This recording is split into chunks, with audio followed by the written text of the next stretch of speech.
I mean, I've talked about this before.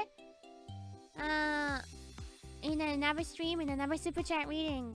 I don't want to go too deep into it, but the thing is, I already did give up on a dream that I had for like many years. A dream that I worked towards for many years, but it never really came true the way I wanted it to be. I mean, in your case, you quit after 2 years. Yes. Just because I guess you were just like, fuck this. Yeah. Like, I don't want to do yes, this. absolutely. On average, for example, all right, let's say if there was a Chikaidoru, I mean, I don't know in the case with like the mainstream idols, all right, like the the AKBs and like all those guys. But like, how long would you say on average it would take for a girl to go from humble roots of a Chikaidoru all the way up to say like AKB? Like, how long would they have to do that for? Infinity. There's no chance you'll make it up like that high. But then how do girls in like say AKB make it in?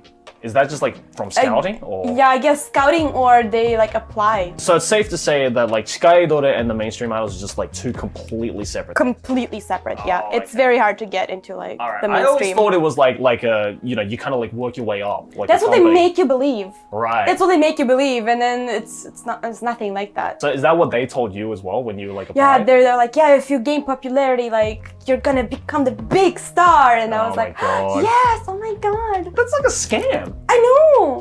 And that's like normal, right? I only know one person who made it from our agency. Right. Do you know Kiara Takanashi? Oh yes, I do know her. She was an idol at our agency, like in my senpai group, I guess. And then she quit. And then she kind of And she became big, yeah. Became big, but by again different agencies where she became big. So After all these years of trying so hard and things never really paying off, finally it just comes so easy to me, which seems a bit wrong, right? After years and years trying so hard and things just not working the way I want them to go, I joined hololive, and even before our first stream, we have all these supporters, right? And that is totally thanks to hololive, thanks to the senpais who have built hololive to what it is today. So I am absolutely Yeah. Who wants to be even a full-time idol? I wanted to do that, and I don't think it's like undesirable. I think it's very desirable. It's a really rough job though.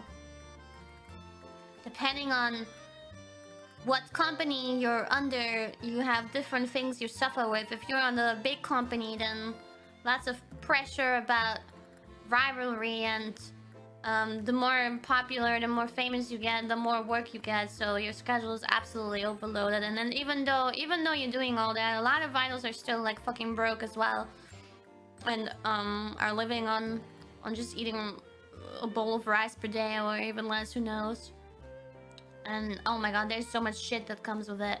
And then if you're in a small company, if you're like a really small idol that no one knows, then you're in that endless circle loop hell of performing in a tiny venue with no one watching you, and you try so hard to suck up to everyone to get some fans every fucking day, and it's just endless. And also again, you're broke, but yeah. Then you have to try to balance this thing while doing your best to try to become famous while doing that. Balance it with a side job, part-time job, and balance it with school.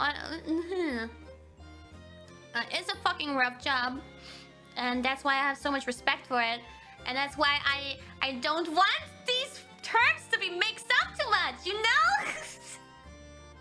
I don't. Because it's just so much more to it. Yeah.